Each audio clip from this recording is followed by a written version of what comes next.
In the village of Amanzu, Chief Okoro did not just walk, he moved like a god. His compound was the largest, his wives wore the finest Dutch wax, and his barns were so bloated with yams that the wood groaned at night. But at the center of this glory was a haunting silence. The chief's firstborn son, Chidi, was a statue in human form. For 20 years, Chidi had not uttered a single sound, not a cry as a baby, not a laugh as a boy, and not a word as a man. His eyes were like deep dark wells, beautiful but full of something that looked like drowning. Chief Okoro told the village elders, "My son carries the silence of the ancestors. As long as it does not speak, the gods will favor Amanzu with rain and riches." And so for 2 decades, the village worshipped Chidi's silence, unaware that it was a prison built of blood and bone. In the furthest corner of the Okoro compound stood a small, windowless hut. It was overgrown with bitter leaf plants and guarded by a heavy iron door.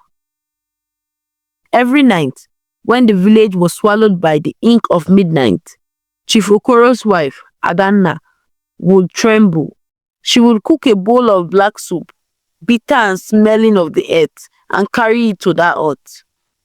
One night, Zina, the chief's youngest daughter, could no longer swallow the fear that lived in the house. She watched her mother enter the hut. She crept close, her heart beating like a trapped bird against her ribs. Through a tiny crack in the mud wall, she peered inside. She did not see a ghost. She did not see a shrine. She saw a young man, skeletal and pale, chained to a heavy Iroko pillar. He was shivering in the dirt. But when he turned his face toward the light of the oil lamp, Zina almost screamed. It was Chidi's face. The same jaw, the same eyes, but while the Chidi in the palace was dressed in silk, this Chidi was dressed in filth and chains. Zina confronted her mother in the dark. Adana collapsed, her tears soaking the dry earth. 20 years ago, she whispered, her voice shaking with the weight of 2 decades of lies, "I gave birth to twins. In our family's ancient lineage, twins were seen as a split soul, a taboo that would strip your father of his wealth and title." She gripped Zina's hands. "Your father is a man who loves power more than his own blood. He could not kill them, for the ancestors would strike him. So he made a deal with a dark medicine man, a choose one twin, the successor, to live in the light. But to keep the secret safe, he locked Chidi's voice using a cursed copper padlock. As long as Chidi remained silent, the hidden twin, Obi, would remain spiritually invincible. One brother lives for the world, and the other lives in the dirt. One feeds the belly, the other feeds the secret." The day of the great New Yam festival arrived. It was Chidi's 21st birthday. The village square was packed. Flutes were screaming and drums were thundering. Chief Okoro stood tall, ready to hand the staff of authority to his silent son. "Behold my son," Okoro shouted. "The one who kept the vow, the one who brought us good." But suddenly, the music stopped.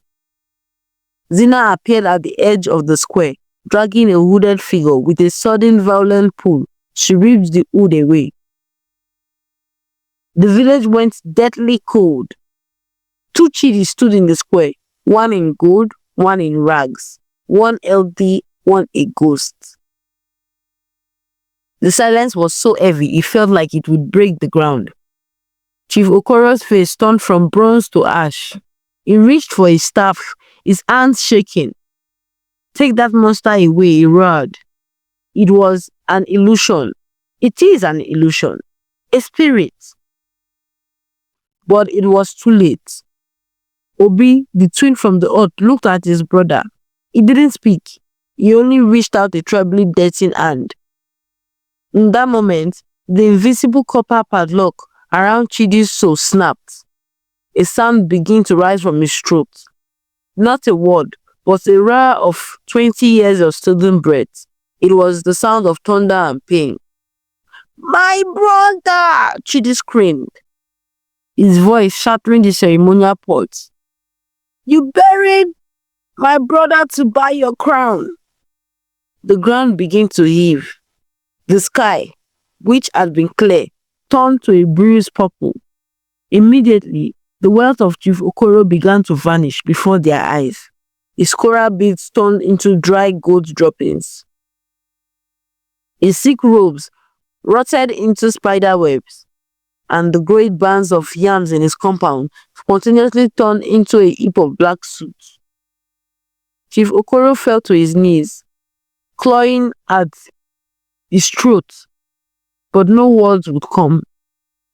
The ancestors had taken his voice in exchange for the one he had stolen.